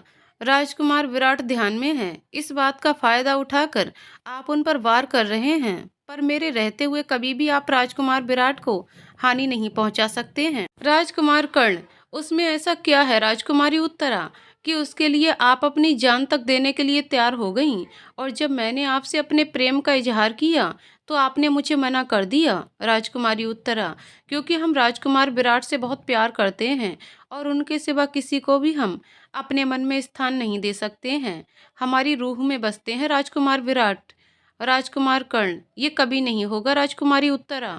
मेरे जीते जी आप कभी भी उस राजकुमार विराट की नहीं हो सकती हैं। राजकुमारी उत्तरा, ये आपकी गलतफहमी है राजकुमार कर्ण। हम दोनों को कोई भी जुदा नहीं कर सकता है। राजकुमार कर्ण, नहीं राजकुमारी उत्तरा, मैं आपको किसी और का कभी नहीं होने दूंगा। और ये कहकर वह एक बार फिर से तलवार राजकुमार विराट पर चला देता है। पर राजकुमार कर्ण का ये वार भी खाली जाता है क्योंकि राजकुमारी उत्तरा वो वार अपने ऊपर ले लेती है और एक जोरदार चीख के साथ राजकुमार विराट चिल्लाती है। राजकुमारी उत्तरा की आवाज़ सुनकर राजकुमार विराट तुरंत अपनी आंखें खोल देते हैं। अपनी आंखों के सामने का नज़ारा देखकर उनके होश उड़ जाते हैं। वह दौड़कर राजकुमारी उत्तरा के पास जाते हैं और राजकुमारी उत्तरा से कहते हैं, राजकुमारी उत्तरा, ये सब आपके साथ किसने किया? और इधर इसी मौके का फायदा उठाकर राजकुमार कर्ण राजकुमार विराट के सीने में तलवार घोंप देता है। राजकुमार विराट अब अपने आंसू भरी आंखों से उत्तरा को देखते हुए अपनी आंखें हमेशा के लिए बंद कर देता है। राजकुमारी ये देखकर राजकुमार कर्ण को कहती है, आपने हमसे हमारा प्यार छीना है ना, आपको कभी भी आपका प्यार नहीं मिलेगा। आपके धोखे की सजा देने हम खुद आएंगे। अपने अहंकार में इतना बड़ा अनर्थ कर दिया, इसके लिए हम आपको कभी भी माफ़ नहीं करेंगे। हम और राजकुमार विराट फिर से जन्म लेकर आएंगे और आपकी मृत्यु का कारण बनेंगे। ये कहकर राजकुमारी उत्तरा भी अपनी आंखें हमेशा के लिए बंद कर देती है। ये देखकर राजकुमार कर्ण कहता है, नहीं राजकुमारी उत्तरा, आप ऐसा नहीं कर सकती हैं। आपको हर जन्म में सिर्फ मेरा होना पड़ेगा। और ये कहकर घने जंगलों में गायब हो जाता है। वर्तमान में इधर डॉक्टर ये सोचकर परेशान थे कि क्यों दिव्यांशी को होश नहीं आ रहा, क्योंकि दिव्यांशी को होश में नहीं आए 1 सप्ताह हो गया था। उसकी बॉडी सब कुछ रिएक्ट कर रही थी, पर न जाने क्यों होश में नहीं आ रही थी। यही सोच सोचकर वहां मौजूद सभी डॉक्टर परेशान थे। इतने दिनों में अद्वैत और दिव्यांशी के डैड ने पूरे हॉस्पिटल को चेतावनी दे दी थी कि अगर दिव्यांशी को होश नहीं आया तो वो लोग हॉस्पिटल को हमेशा के लिए बंद करवा देंगे। ये बात सुनकर सभी डॉक्टरों की हालत खराब हो चुकी थी। सभी डॉक्टर आपस में बातें कर रहे थे। तभी एक सिस्टर आकर उनसे कहती है, सर दिव्यांशी को होश आ रहा है। ये खबर सुनकर सभी डॉक्टर दौड़कर दिव्यांशी के केबिन में जाते हैं और दिव्यांशी को चेक करने लगते हैं। दिव्यांशी को होश में आता देखकर डॉक्टर राहत की सांस लेते हैं। वे तुरंत दिव्यांशी के डैड को फोन करके दिव्यांशी के होश में आने की सूचना देते हैं। दिव्यांशी को होश में आने की खबर सुनकर दिव्यांशी के डैड और मॉम तुरंत हॉस्पिटल पहुंचते हैं। दिव्यांशी को होश में आया देखकर हर्षवर्धन जी और नीलिमा जी बहुत खुश होते हैं। दिव्यांशी भी अपने सामने अपने मॉम डैड को देखकर बहुत खुश होती है। डॉक्टर से बात करके दिव्यांशी को उसके मॉम डैड घर ले आते हैं। इधर अद्विक हॉस्पिटल पहुंचता है तो उसे पता चलता है कि दिव्यांशी को डिस्चार्ज मिल गया है। ये खबर सुनकर अद्विक बहुत खुश हो जाता है और फिर वह सोचता है कि अब वह कैसे दिव्यांशी से मिल पाएगा। 2 दिन के बाद दिव्यांशी अद्विक को कॉल करती है और उससे मिलने के लिए एक कैफे में बुलाती है। अद्विक कैफे में दिव्यांशी का इंतजार करने लगता है।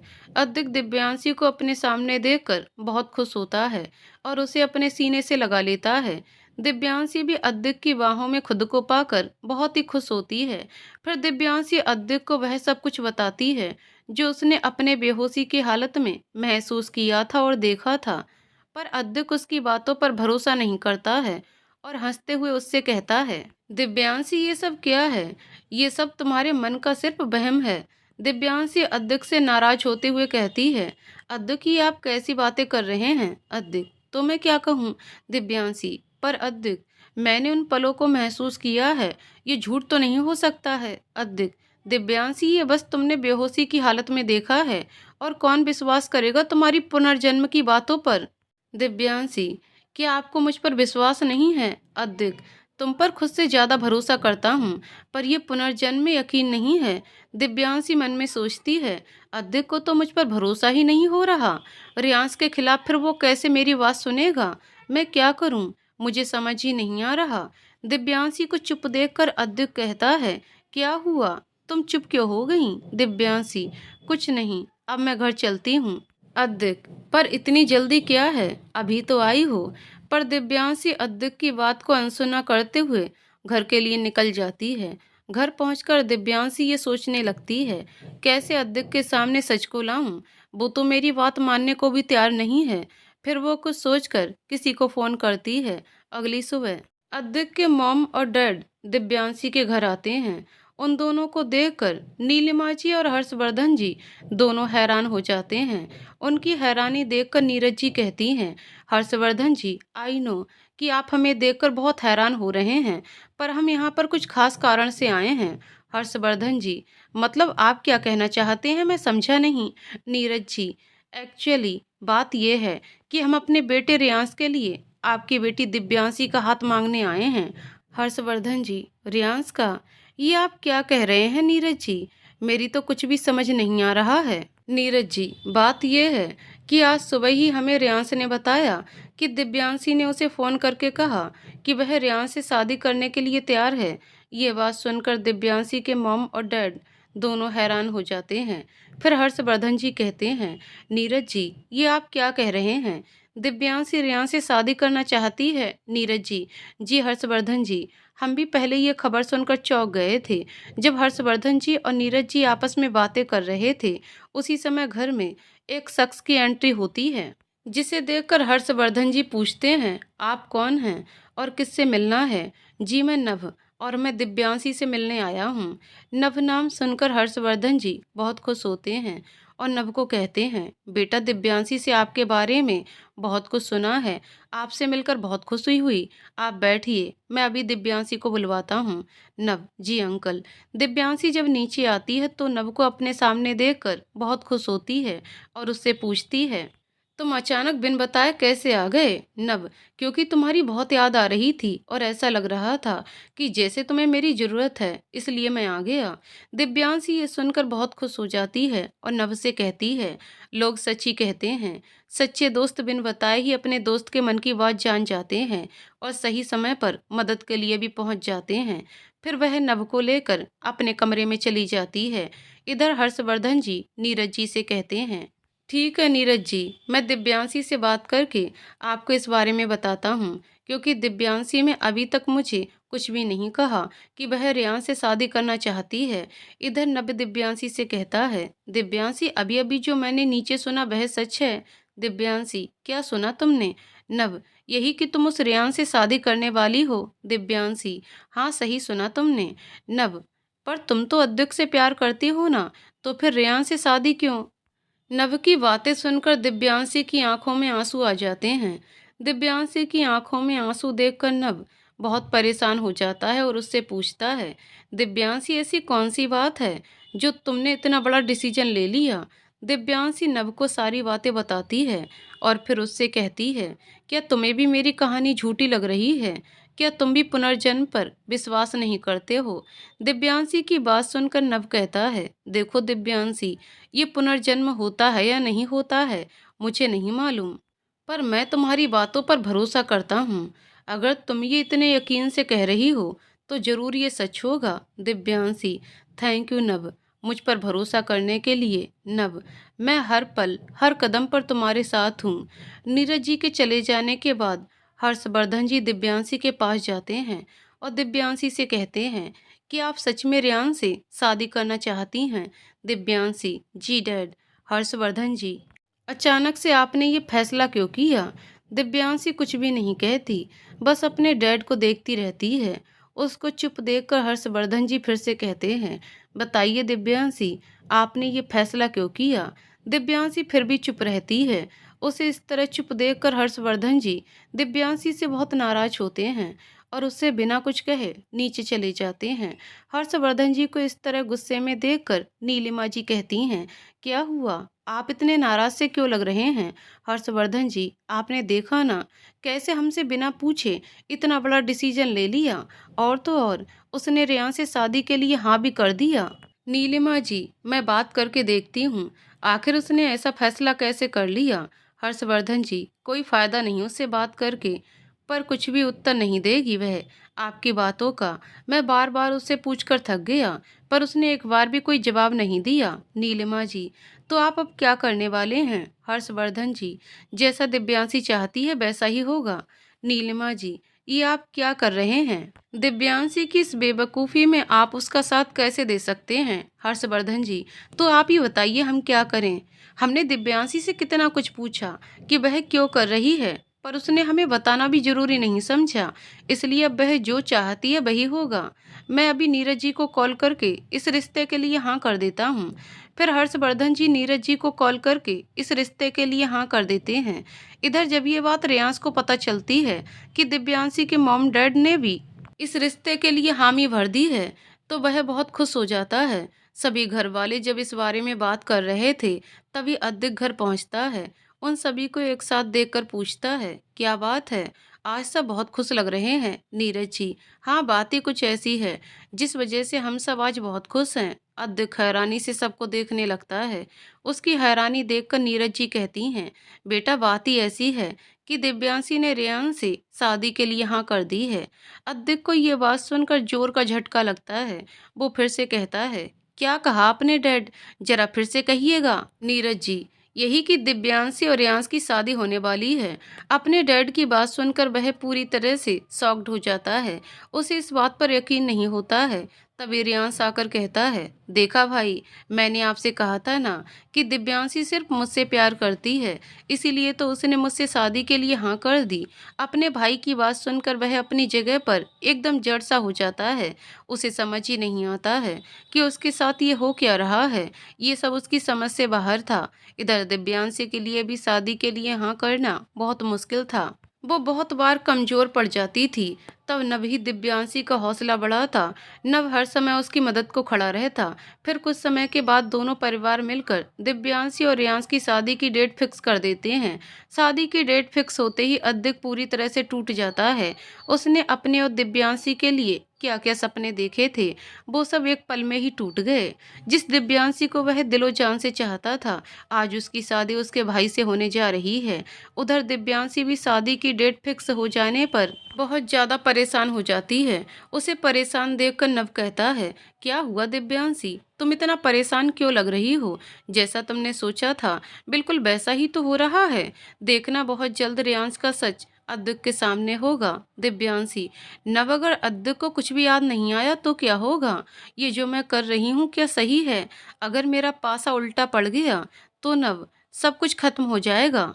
नव, ऐसा कुछ नहीं होगा दिव्यांशी, तुम कुछ ज्यादा ही सोच रही हो, देखना सब सही हो जाएगा। दिव्यांशी, तुम सच कह रहे हो ना नव? देखते ही देखते शादी का समय भी पहुंच जाता है। दोनों घरों में शादी की तैयारियां बहुत जोरों से हो रही थी। एक तरफ जहां रियांश बहुत खुश था, वहीं दूसरी तरफ दिव्यांशी ये सोच सोचकर परेशान थी, अगर अद्विक को अपना पिछला जन्म याद नहीं आया तो क्या होगा। शादी के दिन सभी लोग सुबह से ही बिजी थे, पर अद्विक चुपचाप अपने कमरे में बैठा हुआ था। अद्विक को नीचे ना देखकर नीरज जी रोशनी जी से कहती हैं, आपने अद्विक को देखा है क्या? रोशनी जी, नहीं तो। नीरज जी, शायद अपने कमरे में होगा, मैं अभी देख कर आता हूँ। फिर नीरज जी अद्विक को बुलाने उसके कमरे की ओर बढ़ने लगते हैं। कमरे में पहुंचकर नीरज जी देखते हैं चारों तरफ अंधेरा ही अंधेरा है। ये देखकर वह एक पल के लिए घबरा जाते हैं। फिर वो जल्दी से अद्विक के पास जाते हैं, जो बाहर बालकनी में सोया हुआ था। उसे इस तरह देखकर नीरज जी हैरान हो जाते हैं। वो जल्दी से अद्विक को उठाने की कोशिश करते हैं, पर अद्विक नहीं उठता है। वो उसे उसके बेड पर सुलाकर कमरे से बाहर आ जाते हैं। उन्हें अद्विक की बहुत फिक्र होने लगती है। आज से पहले उन्होंने कभी भी अद्विक को ऐसे नहीं देखा था। वह इस बारे में अद्विक से बात करना चाहते थे। घर में शादी का माहौल देखकर वह अद्विक से बाद में बात करने का सोचते हैं। इधर दिव्यांशी के मन में भी अजीब सी हलचल उत्पन्न हो गई थी। वो परेशान होकर कमरे में इधर उधर घूम रही थी। तभी दिव्यांशी के कमरे में नभ आता है और उसे इस तरह कमरे में घूमता देखकर पूछता है, क्या हुआ दिव्यांशी, इतनी परेशान क्यों लग रही हो? दिव्यांशी, देखो ना नभ, शादी की बात सुनकर भी अद्विक ने आज एक बार भी मुझे फोन नहीं किया। और तो और आज मेरी और यांश की शादी भी होने वाली है। अगर उसे आज भी कुछ याद नहीं आया तो मैं क्या करूंगी नभ? नव, तुम इतनी टेंशन मत लो, सब ठीक हो जाएगा। दिव्यांशी, कैसे चिंता ना करूं नव, आज मेरी रियान से शादी होने वाली है और अद्विक अभी तक चुपचाप बैठा हुआ है। मुझे तो लग रहा था हमारी शादी की बात सुनकर अद्विक कुछ रिएक्ट करेगा, पर वह तो एकदम शांत बैठा है।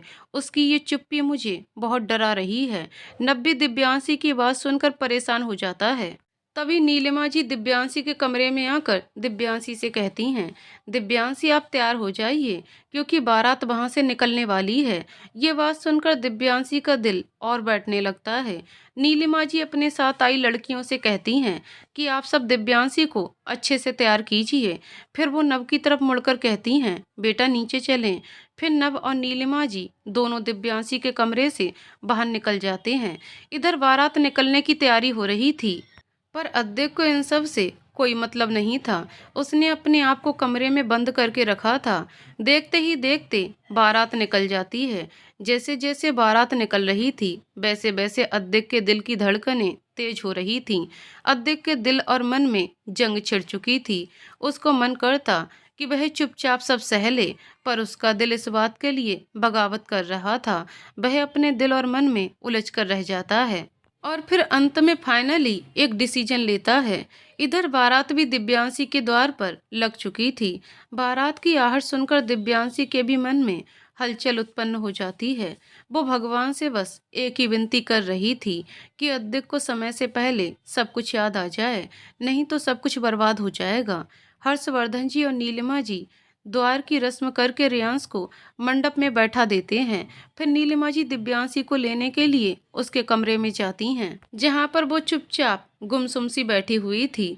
दिव्यांशी को इस तरह देखकर नीलिमा जी कहती हैं, क्या हुआ बेटा, आज के दिन भी आप इतनी उदास लग रही हैं? दिव्यांशी, कुछ नहीं मॉम, बस ऐसे ही। नीलिमा जी, फिर क्यों तेरे चेहरे पर खुशी नहीं है? आज तो तेरी जिंदगी का सबसे बड़ा दिन है, फिर भी तुम इतनी उदास क्यों हो? अपनी मॉम की बात सुनकर दिव्यांशी कुछ नहीं कहती है। उसे इस तरह चुप देखकर नीलिमा जी को बहुत बुरा लगता है। फिर वो दिव्यांशी को लेकर नीचे आती हैं। दिव्यांशी को देखकर रियांश बहुत खुश होता है। उसे लगता है कि बरसों की तमन्ना अब उसकी पूरी होने वाली है। दिव्यांशी को मंडप में रियांश के बगल में बैठा दिया जाता है और फिर शादी की रस्में शुरू की जाती हैं। जैसे जैसे रस्में आगे बढ़ रही थीं, वैसे वैसे दिव्यांशी को सब कुछ पीछे छूटता नजर आ रहा था। वह अपने आप को बहुत ही बेबस और लाचार महसूस कर रही थी और इधर रियांश मन ही मन बहुत खुश हो रहा था। कुछ देर बाद पंडित जी उन दोनों को फेरे के लिए खड़े होने को कहते हैं। रियांश मन में सोचता है, बस अब कुछ देर की बात है, फिर दिव्यांशी सदा के लिए मेरी हो जाएगी और वह अद्दक भी मेरा कुछ नहीं बिगाड़ पाएगा। अद्दक ने तो अपने सपने में भी नहीं सोचा होगा कि ये सब कभी उसके साथ होगा। ये सोचकर वो मन ही मन मुस्कुराने लगता है। इधर दिव्यांशी भी अपने मन में सोचती है, ये क्या हो रहा है? सब कुछ उल्टा ही हो रहा है। अब मैं क्या करूं? मेरी तो कुछ समझ ही नहीं आ रहा। फिर अपने इष्ट देव को याद करते हुए कहती है, हे भगवान, आप ही मुझे इस संकट से निकाल सकते हैं, मेरी मदद कीजिए। नब्बी ये सब देखकर परेशान हो जाता है। पंडित जी फिर से कहते हैं, फेरों के समय दुल्हन आगे और बर पीछे होगा। मंत्रों के शुरू होते ही पंडित जी दिव्यांशी को अपना पहला कदम आगे बढ़ाने को कहते हैं। दिव्यांशी भारी मन से अपने कदम बढ़ाने लगती है। जैसे जैसे वो अपना कदम आगे बढ़ाती, उसे अपना सब कुछ पीछे छूटता सा महसूस होता।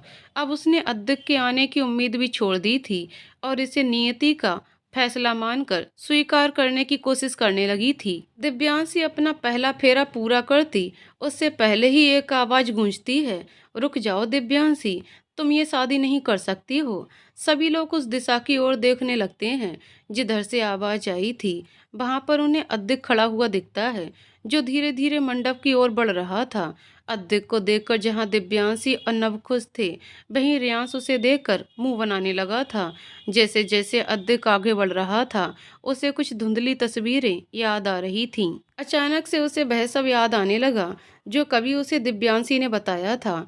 ये सब याद आते ही उसके मुंह से निकलता है, राजकुमारी उत्तरा। राजकुमारी उत्तरा नाम सुनते ही दिव्यांशी की आंखों में खुशी के आंसू आ जाते हैं। जब ये बात रियांश सुनता है तो उसके होश उड़ जाते हैं और वो खुद से कहता है, नहीं, ये नहीं हो सकता, इसे सब कुछ याद नहीं आ सकता है। मेरी बरसों की मेहनत ऐसे बेकार नहीं जा सकती है। मुझे कुछ करना होगा, नहीं तो सब व्यर्थ हो जाएगा। ये सोचकर वो दिव्यांशी का हाथ पकड़कर आगे बढ़ने लगता है। रेयांश को ऐसे करता देखकर अद्दिक आगे बढ़कर दोनों का गठबंधन तोड़ देता है, जिसे देखकर सब हैरान हो जाते हैं। रेयांश की ओर देखकर अद्दिक उससे कहता है, बस हुआ कर्ण, अब तुम और हमें धोखा नहीं दे सकते हो।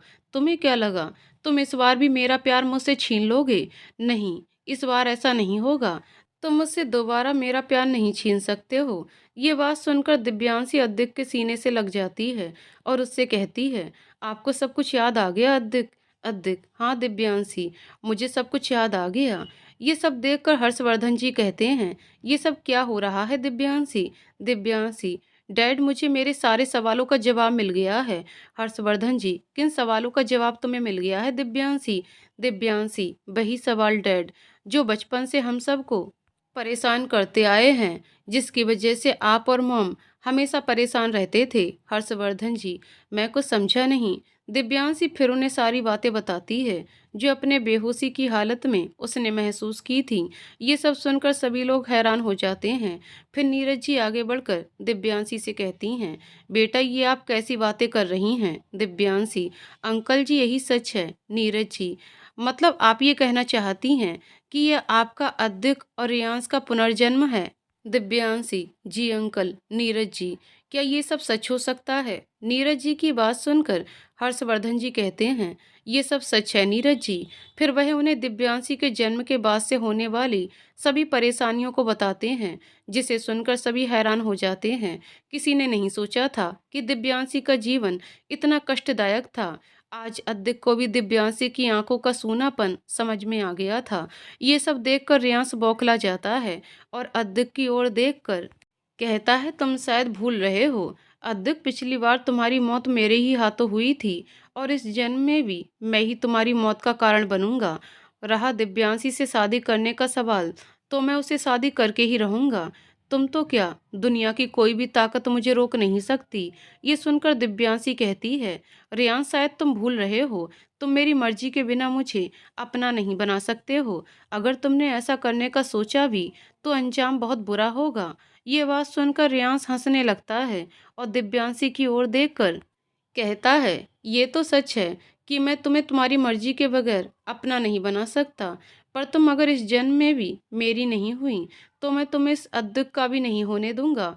ये सुनकर दिव्यांशी कहती है, ये कभी भी नहीं होगा रियांश, तुम भूल रहे हो, यही गलती तुमने पूर्व जन्म में भी की थी। उस समय भी तुमने हम दोनों को अलग करने की कोशिश की थी, पर तुम हम दोनों को जुदा नहीं कर पाए थे।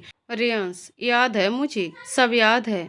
मैंने तुम दोनों को अलग करने के लिए बहुत सारे षड्यंत्र किए थे, पर तुम दोनों को अलग नहीं कर पाया था। परंतु जो कार्य पूर्व जन्म में रह गया था उसे मैं इस जन्म में पूरा करूंगा, और इस जन्म में तुम्हें मेरी होना ही होगा, नहीं तो मैं सभी को खत्म कर दूंगा। अद्दिक, अपनी हद में रहो रियांश, नहीं तो मुझसे बुरा कोई नहीं होगा। रियांश, हद तो उसी दिन पार कर ली थी जब राजकुमारी को पहली बार देखा था।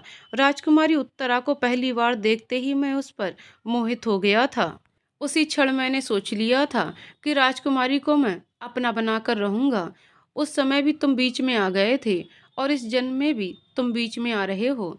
अद्दिक, तुम्हारी भलाई इसी में है कि तुम बीच से हट जाओ। अद्दिक, रियांश, तुम ये मत भूलो कि मैं और दिव्यांशी एक दूसरे से प्यार करते हैं। तुमने पहले भी हमें धोखे से एक दूसरे से अलग किया था, और आज भी तुम वही करने चले हो। अभी वक्त है, अपनी ये गलत मनसा छोड़ दो। रियांश, ये कभी नहीं हो सकता। जिसका मैंने बरसों तक इंतजार किया उसे एक पल में कैसे जाने दे सकता हूँ। उसी के लिए तो मैं दोबारा वापस आया हूँ। अद्दिक, पर इस जन्म में तुम मेरे भाई हो रियांश, मैं हाथ जोड़कर रिक्वेस्ट करता हूँ, ये सब कुछ छोड़ दो। ये सुनकर रियांश जोर जोर से हंसने लगता है और अद्दिक से कहता है, भाई? कौन सा भाई और किसका भाई? मैं तुम्हारा कोई भाई नहीं हूँ। ये सुनकर अद्दिक कहता है, ये तुम क्या कह रहे हो? रियांश, वही जो सच है। तुम्हें क्या लगता है कि मैं तुम्हारा भाई हूँ? ये बोलकर जोर जोर से हंसने लगता है। उसे इस तरह हंसते देखकर सभी उसकी ओर हैरानी से देखने लगते हैं। नीरज जी, ये क्या बकवास कर रहे हो रियांश? रियांश, वही जो सच है डैड। उप्स, आप तो मेरे डैडी नहीं। ये सुनकर नीरज जी रियांश को एक थप्पड़ जड़ते हुए कहते हैं, रियांश, ये बेहुदा मजाक बंद करो। रियांश थप्पड़ खाकर तिलमिला जाता है और नीरज जी का गर्दन पकड़कर अपना शिकंजा करने लगता है, जिससे नीरज जी को सांस लेने में दिक्कत होने लगती है। ये देखकर सभी लोग रियांश को नीरज जी से अलग करते हैं। रियांश का ये रूप सबके लिए डरावना था। नीरज जी ने कभी नहीं सोचा था कि रियांश उनके साथ ऐसा कर सकता है। रियांश फिर नीरज जी की ओर देखकर कहता है, साले बुड्ढे, तेरी इतनी हिम्मत कि तू मुझे थप्पड़ मारेगा? आज तो तू इन लोगों की वजह से बच गया, नहीं तो तेरी मौत मेरे हाथों निश्चित थी।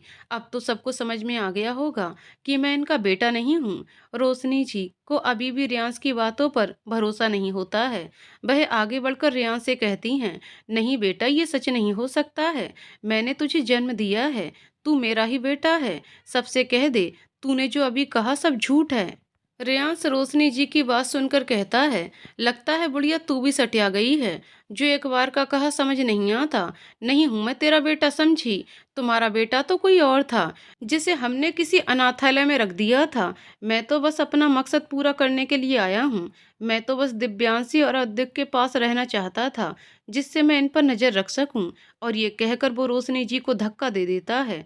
अद्विक अपनी माँ को संभाल लेता है, जिससे वह गिरने से बच जाती हैं। ये सच सुनकर सभी सकते में आ जाते हैं। कोई नहीं सोच सकता था कि रियांश ने इतना बड़ा खेल खेला था, जिसको वो इतने साल से अपना बेटा समझ रहे थे, वो कोई और निकला। सबसे बड़ा धक्का तो नीरज जी और रोशनी जी को लगा था।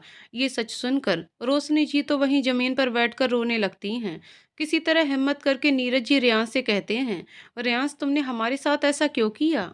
क्या बिगाड़ा था हमने तुम्हारा जो तुमने ऐसा किया? और हमारा बेटा कहाँ है? रियांश, मैंने कहा ना, मैं वापस सिर्फ दिव्यांशी के लिए आया हूँ। ये तुम लोगों की बदकिस्मती है कि राजकुमार विराट ने तुम्हारे घर जन्म लिया, और उसके ही कारण तुम लोगों को ये सहना पड़ रहा है, नहीं तो मेरी तुम लोगों से कोई दुश्मनी नहीं है। रहा तुम्हारे बेटे का सवाल, पता नहीं कहाँ होगा। अब तुम्हारे सारे सवालों के जवाब मिल गए हैं, तो सब मेरे रास्ते से हट जाओ। फिर वो दिव्यांशी की ओर मुड़कर कहता है, दिव्यांशी अब हमें अपनी शादी पूरी कर लेनी चाहिए। दिव्यांशी गुस्से से कहती है, शायद तुम अभी तक समझे नहीं, ये समझना नहीं चाहते हो। मैंने कहा ना, मुझे तुमसे शादी नहीं करनी है। अब तुम यहाँ से चले जाओ और अपनी शक्ल दोबारा मत दिखाना। रियांश, ये तुम क्या कह रही हो?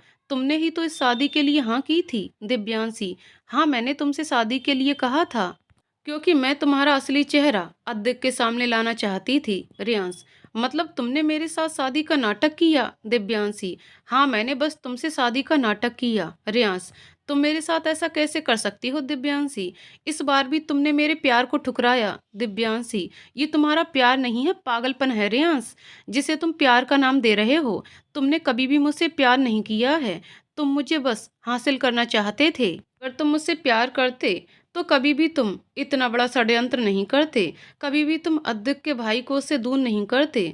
तुमने बस अपने स्वार्थ को प्यार का नाम दिया है। रियांश चिल्लाकर कहता है, चुप हो जाओ दिव्यांशी, तुम्हारी ये बातें मुझे तकलीफ दे रही हैं।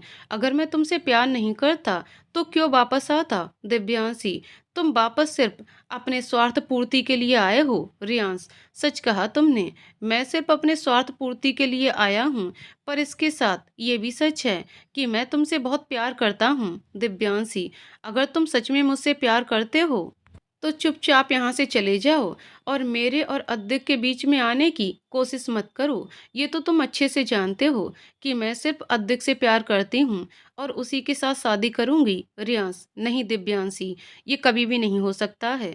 मेरे जीते जी तुम कभी भी इस अद्विक से शादी नहीं कर सकती हो। या तो मैं जीवित रहूँगा या तुम्हारा प्यार अद्विक। रियांश की बात सुनकर दिव्यांशी कहती है, रियांश, अपना ये पागलपन छोड़ दो। मैं जीते जी कभी भी तुम्हारी नहीं होंगी। और रहा हमें अलग करने का सवाल, वो तुम हमें कभी नहीं कर सकते हो। अगर तुमने ऐसा करने की कोशिश की तो अंजाम बहुत बुरा होगा।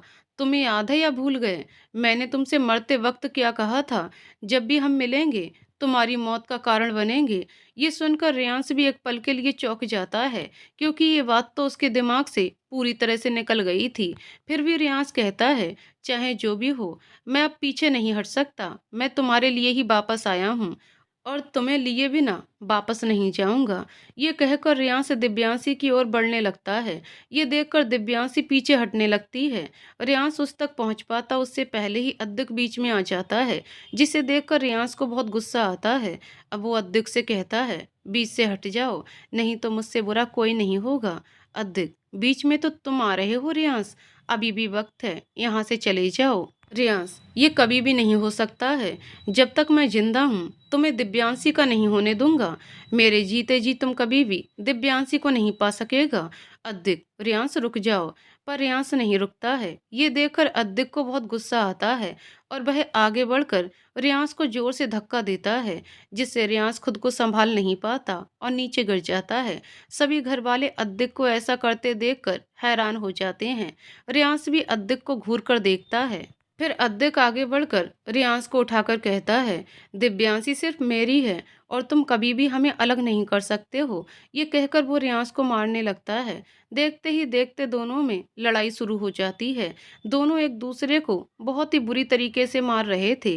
कभी अद्विक तो कभी रियांश का पल्ला भारी लगता। दोनों ही एक दूसरे को बहुत चोट दे रहे थे। वहां मौजूद हर शख्स हैरान था। दोनों को इस तरह लड़ता देखकर काफी देर से लड़ने के कारण दोनों बहुत ही थक चुके थे, पर अभी तक दोनों ने हार नहीं मानी थी। इधर मौका देखकर रियांश अद्विक पर वार कर देता है, जिसे देखकर एक पल के लिए सबकी सांसें थम जाती हैं। चोट लगने के कारण अद्विक धम्म से जमीन पर गिर जाता है। अद्विक को कमजोर देखकर रियांश दोबारा उस पर हमला करने के लिए आगे बढ़ता है। वो अद्विक को नुकसान पहुंचा पाता उससे पहले ही दिव्यांशी रियांश पर हमला कर देती है। दिव्यांशी उसके पीठ पर जोर से प्रहार करती है, जिससे रियांश खुद को संभाल नहीं पाता है और खुद भी जमीन पर गिर जाता है। रियांश हैरानी से देखते हुए दिव्यांशी से कहता है, ये तुमने क्या किया? दिव्यांशी डर से पीछे हट जाती है। तब नीरज जी आगे बढ़ते हुए कहते हैं, सही किया दिव्यांशी ने, तुम जैसे शैतान के साथ ऐसा ही होना चाहिए। फिर सभी लोग अद्दिक को लेकर हॉस्पिटल जाते हैं और रियांश वहीं पर पड़ा रहता है। कुछ दिन बाद नीलिमा जी, जल्दी कीजिए, बारात आने ही वाली है। नीलिमा जी, बस हो गया। देखते ही देखते बारात द्वार पर लग जाती है। नीलिमा जी और हर्षवर्धन जी दोनों मिलकर बारात का स्वागत करते हैं। सब रस्मों के बाद लड़के को मंडप में बैठा दिया जाता है। लड़के को मंडप में खुश देखकर रोशनी जी कहती हैं, आज मैं बहुत खुश हूँ। आखिरकार मेरे बेटे को उसकी खुशियाँ मिल ही गईं। नीरज जी, हाँ आपने सही कहा। इधर कमरे में एक लड़का आकर कहता है, भाभी आप तैयार हैं ना? दिव्यांशी उसे देखकर कहती है, नव, सबसे पहले तुम मेरे दोस्त हो। खबरदार जो मुझे भाभी कहा। नभ, आई एम सॉरी दिव्यांशी, पर अब तो तुम मेरी भाभी बनने वाली हो, इसलिए मैं तुम्हें भाभी ही कहूंगा। दिव्यांशी गुस्से से नभ से कहती है, अगर तुमने मुझे भाभी कहा ना तो मैं तुमसे कभी भी बात नहीं करूंगी। नभ, ओके बाबा सॉरी, अब से मैं तुम्हें कभी भी भाभी नहीं कहूंगा। अब ठीक है ना? ये सुनकर दिव्यांशी कहती है, ठीक है। फिर दोनों खिलखिलाकर हंस पड़ते हैं। नभ, अब मैं चलता हूँ नीचे, कोई तुम्हारा इंतजार कर रहा होगा नीचे। ये सुनकर दिव्यांशी शर्मा जाती है। नीचे पंडित जी रस्में शुरू कर देते हैं। फिर कुछ देर बाद पंडित जी नीलिमा जी से दिव्यांशी को नीचे लाने को कहते हैं। थोड़ी देर में नीलिमा जी दिव्यांशी को नीचे लेकर आती हैं और लड़के के बगल में बैठा देती हैं। दिव्यांशी को अपने साथ बैठा देखकर वो लड़का धीरे से दिव्यांशी के कान में कहता है, फाइनली आज हम एक दूसरे के हो रहे हैं। आखिरकार अब सारी मुसीबतें खत्म हो गईं दिव्यांशी। सच कहा तुमने अद्विक, अब हमारे जीवन में रेयांश नाम का कांटा भी हट चुका है। देखते ही देखते दिव्यांशी और अद्विक की शादी संपन्न हो जाती है। सभी घर वाले दोनों के जीवन की शुभ मंगल कामनाएं करते हैं। शादी संपन्न होने के बाद सभी घर वाले आपस में बैठकर उस दिन के बारे में बात करने लगते हैं जब रेयांश ने अद्विक को घायल किया था। रोशनी जी, मैं तो अद्विक को उस हाल में देखकर ही डर गई थी। वो तो भगवान का शुक्र है कि अद्विक को कुछ भी नहीं हुआ, पर एक बात समझ नहीं आई कि उस रियांश के साथ क्या हुआ और न जाने वो घायल अवस्था में कहाँ चला गया। नीरज जी, वो कहीं भी गया, हमें उससे क्या मतलब? वैसे ही उसने हमसे शुरू से छल करके रखा हुआ था। हम सबको तो खुश होना चाहिए कि रियांश नाम की मुसीबत हमारी लाइफ से चली गई। रोशनी जी, बात तो आपकी सही है, और अब तो हमें हमारा खोया हुआ बेटा भी वापस मिल गया, जो शैतान ने हमसे चुरा लिया था और अनाथालय में छोड़ दिया था। नीरज जी, ये सब तो दिव्यांशी के कारण हुआ है, जो हमें हमारा नब वापस मिल गया। तो दोस्तों, कहानी यहीं पर समाप्त होती है। दोस्तों, आपको कहानी कैसे लगी कमेंट करके जरूर बताइएगा। कहानी पसंद आई हो तो वीडियो को लाइक शेयर करें और चैनल को सब्सक्राइब करें। कहानी को पूरा सुनने के लिए बहुत बहुत धन्यवाद दोस्तों।